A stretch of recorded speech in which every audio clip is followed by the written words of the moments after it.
At ngayon mga giliw naming tagapakinig, narito si Lola Sela sa kanyang pangalawang kabanata ng kanyang kwento na pinamagatang Engkanto, dito sa ating dulang Mga Kwento ni Lola Sela.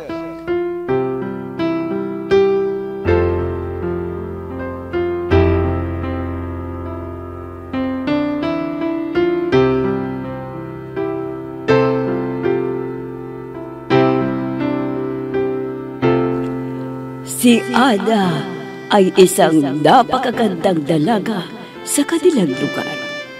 Minsan na may pinuntahan siya, ay nagabihan siya sa pag-uwi. May nakasalubong siya na lalaki, at ang pangalan niya ay si Marcia. Nagkilala silang dalawa, at nang pauwi na siya, pabalik-balik siya sa daan na dinaanan niya. Sa lugar na dinaanan niya, nang sumulpot ulit si Marcia, tinanong niya kung bakit pabalik-balik siya sa daan sa lugar na yun. At nagtaka din si Ada hanggang nagutom siya. At binigyan siya ng prutas ng lalaki at pinagsaluhan niya yun. Isang gabi na natutulog na siya, naramdaman niya na parang may tao sa kanyang silid at parang may yumakap at lumagan sa kanya. Nagulat ang magulang ni Ana, kaya agad silang pumunta sa albularyo at pinatingnan si Ana. At sinabi ng albularyo na nagustuhan ng engkanto si Ana. Ang maaari lang gawin ay ang magpakasal sa simbahan. Ngunit mamamatay ang mapapangasawa ni Ada. Mula doon, umiwas si Ada sa mga kalalakihan. At isang araw, nakita siya ni Ato at... Ano ba? Bitawan mo nga ako! Ang bastos mo talaga! Ang ganda mo pero pakipot ka. Kaya nga, paano naman matikman mo ang totoong pagmamahal ay ganito? Aray! Sinupan mo ko! Bitawan mo ako, sabi! Nasasaktan ako eh! Ha? Oh. Ikaw? Ayan yung tagapagtanggol mo. Sino ba yan? Sabi.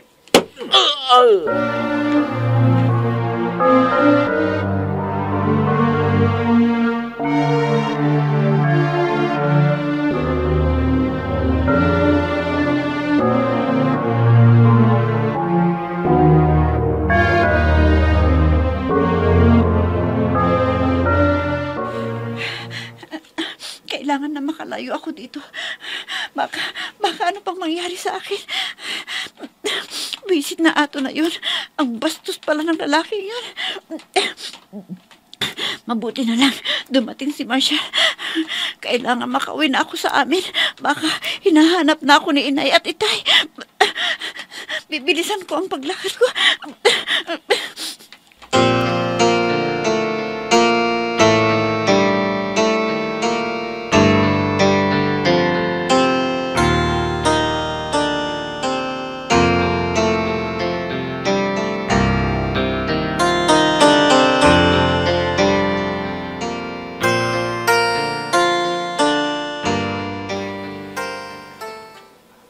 Anong ginawa mo sa aking kabiyak?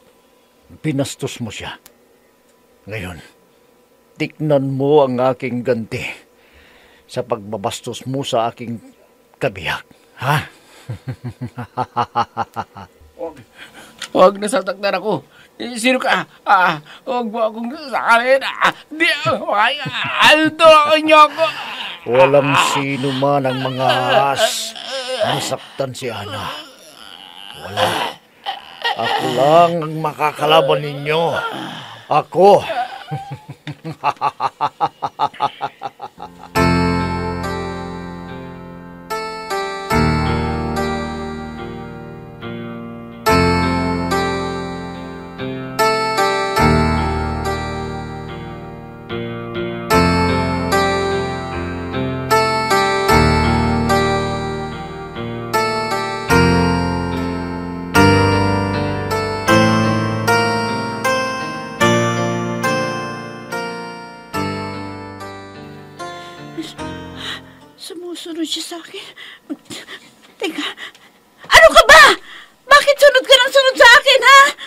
Kakabastusin ka na naman eh.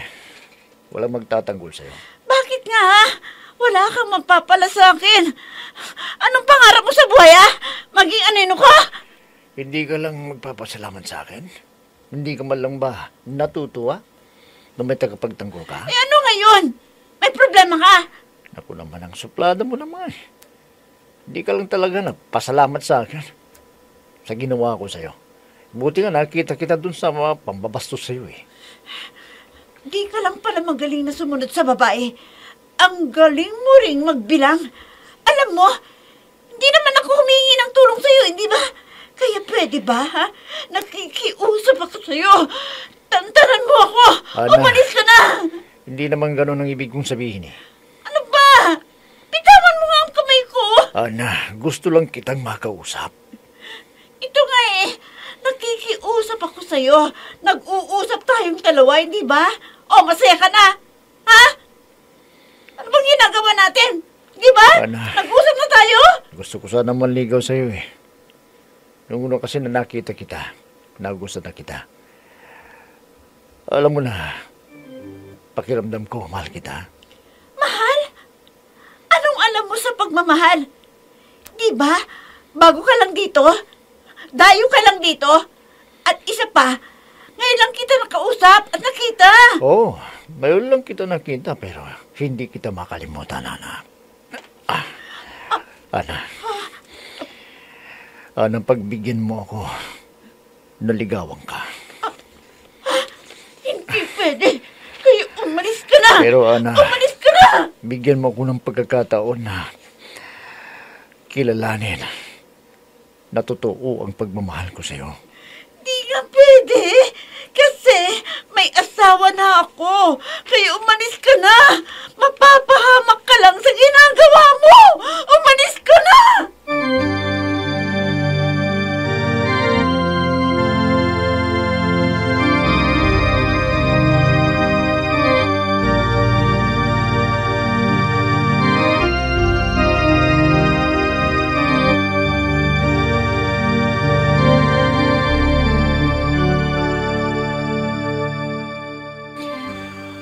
Oh, anak, mas mainit pa sa tanghali ang init ng ulo mo, ha? Kasi ba naman, inay, si Marshall, sinabi ko na sa kanya na tantanan niya ako. Pero sunod na sunod pa rin sa akin. Ayaw niya akong tantanan. Anak, ganun talaga ang pag-ibig. Kahit saan ka magtago, mahahanap ka pa rin. Paulit-ulit kasi. Sinabi ko nang layuan na niya ako. Pero andyan pa rin, buntot ng buntot. Anak, bakit di mo na kasi pagbigyan si Marshall? Magandang lalaki naman siya. Mabait at Inay, masipag. Ayoko sa kanya. Ayoko na may mapahamak pa ng dahil sa akin. Ayoko may... Pero anak, mangyari. paano kung ang sagot ay si Marshall? Ang sagot sa engkanto na yon para maging malaya ka na. Eh, paano po mangyari yan? Kaya nga ayaw kong mangyari yan sa kanya. Baka mapahamak lang. Eh bakit hindi mo subukan, anak? Paano kung mapahamak siya, inay? Tulad ng ibang maliligaw ko, ha? Anong mangyayari sa kanila? Ano, inay?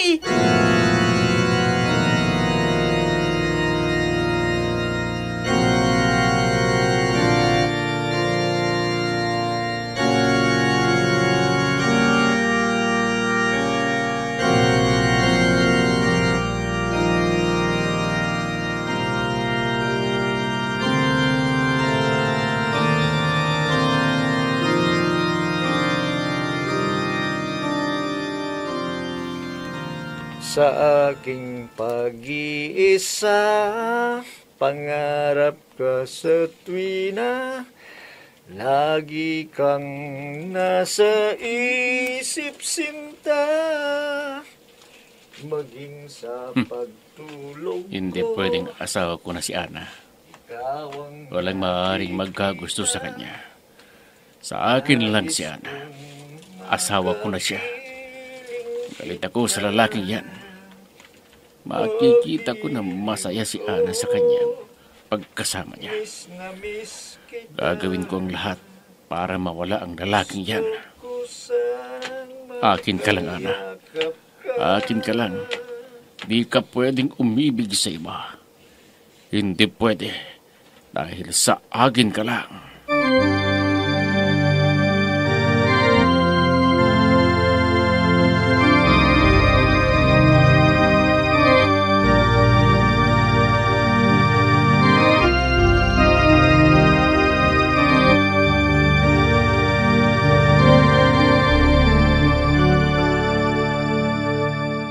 Salamat ha. Alam mo, pakiramdam ko ngayon, ako yung pinakamagandang babae sa mundo. Totoo naman na ikaw ang pinakamaganda. Bolero ka talaga. Hindi, totoo ang sinasabi ko. Ikaw ang pinakamaganda. Alam mo, isang bagay lang hindi ko kayang gawin, Ana. Yan ay magsinungaling. Alam mo kung bakit? Bakit? Alam mo ba na sa tuwing magsisinungaling ako, nangangating ilong ko? Totoo ba yan? Oo, totoo. Bakit? Gusto mong subukan? Ito. O, Ana, hindi kita mahal. Oo, totoo yun. Ito, kumakatin ang ilong ko. Sabi ko na sa iyo eh. Hindi ako pwedeng magsinungaling. Alam mo, ang saya-saya ko. Kaya lang, yung kasayahan kong yun ang rason bakit natatakot ako. Bakit? Paano kung guguluhin tayo ni Matias? Paano kung saktan ka niya? Hindi yun mangyayari. Dahil pro-protektahan kita. Pro-protektahan ko ang babaeng mahal ko.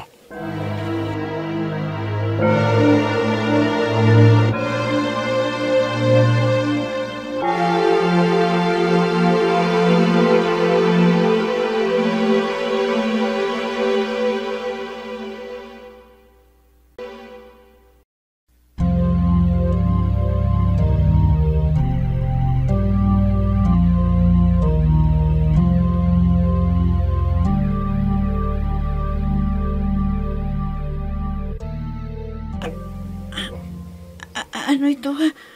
Parang nahihilo. Anong nangyayari sa'yo? Ana?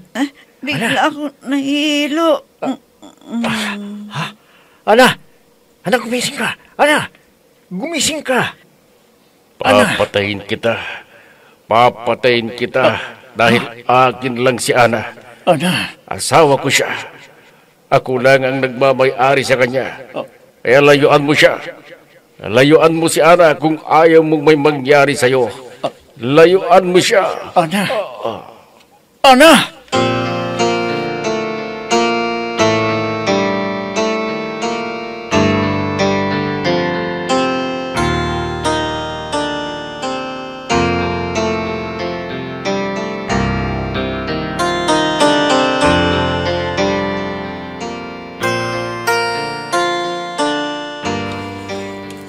Ana, tumigil ka na. Tumigil ka na. Tama na. Papatayin kita. Papatayin kita. Dahil sa akin lang si Ana. Sa akin si Akin Ana. lang siya. Kung sino ka man, huwag ka makialam. Mahal ko si Ana. Akin siya. Ana. Ana. Ana. Marshall, natatakot ako. Natatakot ako. Huwag ka nang matakot. Huwag ka nang matakot, Ana. Hindi kita iiwan. Nandito lang ako.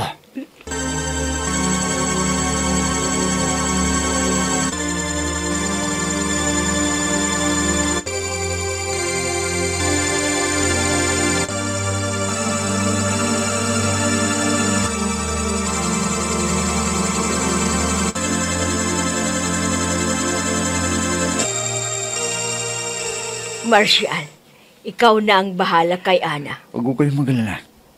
Mahal ko ang anak ninyo. At hindi ko siya iiwan. Kahit anong mangyari. Salamat ng marami. Di namin kasi alam kung anong dapat namin gawin. Lagi siyang sinusundan ng engkanto na yon. Maraming nanligaw sa kanya, pero lahat napahamak. Hindi po yun mangyayari. Ipaglalaban ko si Ana.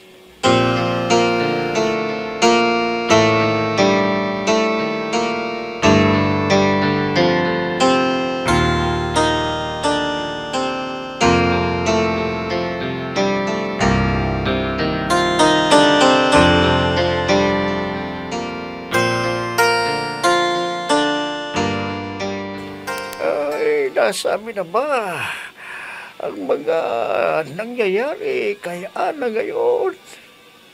Opo, alam ko po yun. Ilang beses na rin po siyang tinangga na gawa ng kunang masama at ni Ana. Pero hindi siya talaga tinatantanan ng engkanto. Ay, alam mo ba na naasawa na niya ang engkanto na yun? Ang engkanto, ang asawa niya, at ikaw ang kabit. Hindi niya pwedeng angkinin si Ana.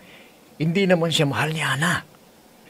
Isa lang ang tanging paraan para makawala si Ana sa engkanto na yun, Marshal.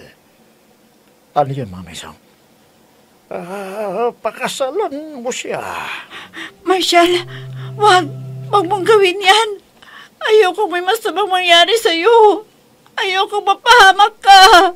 Parang awa mo na. Ayoko may masamang mangyari sa'yo. Ana, lahat ay gagawin ko para sa'yo. Mahal kita. Mahal din kita. Mahal naman kita. Mahal din kita. Ay, ayoko kang mapahamak ka eh. Ayoko may masamang mangyari sa'yo.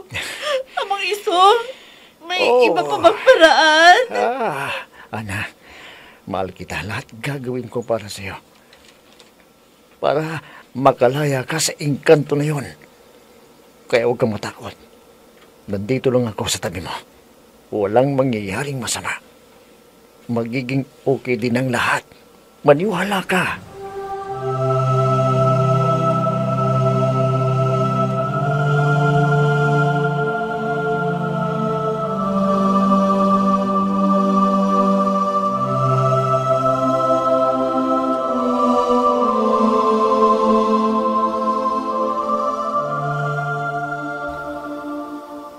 Marcial, tinatanggap mo ba si Ana na maging kabiyak? Magsasama kayo sa hirap at ginhawa. Marshal! Marshal! Anong nangyayari sa'yo? Marshal! Marshal! Marshal, anong nangyayari sa'yo? Marshal! Ang engkanto! Nandito! Ana. Marshal, kung ikaw ang magiging kapalit, wag na. Wag na, Marshal. Wag na nating ituloy ito. Ayoko nang ituloy ito, Hindi. Marshal. Matutuloy ang kasal natin. At naniniwala ako sa kapangyarihan ng pagmamahal. Naniniwala ako sa Diyos na makapangyarihan sa lahat. Walang sino mang makapipigil sa pagmamahalan nating dalawa. Kahit ang engkanto pa na yan. Marcial, tinatanggap mo ba si Ana na maging kabiyak mo sa iyong puso? Sa hirap at ginhawa, sa saya at kalungkutan, ay mamahalin mo siya habang buhay. Marshal, tingnan mo. Tingnan mo. Naalis na ang marka sa akin. Naalis na ang marka sa aking braso. Naalis na. Nawawala. Mahalin mo siya habang buhay. Palalayain ko na si Ana. Alam ko na mahal mo siya. Oo, mamahalin ko siya habang buhay.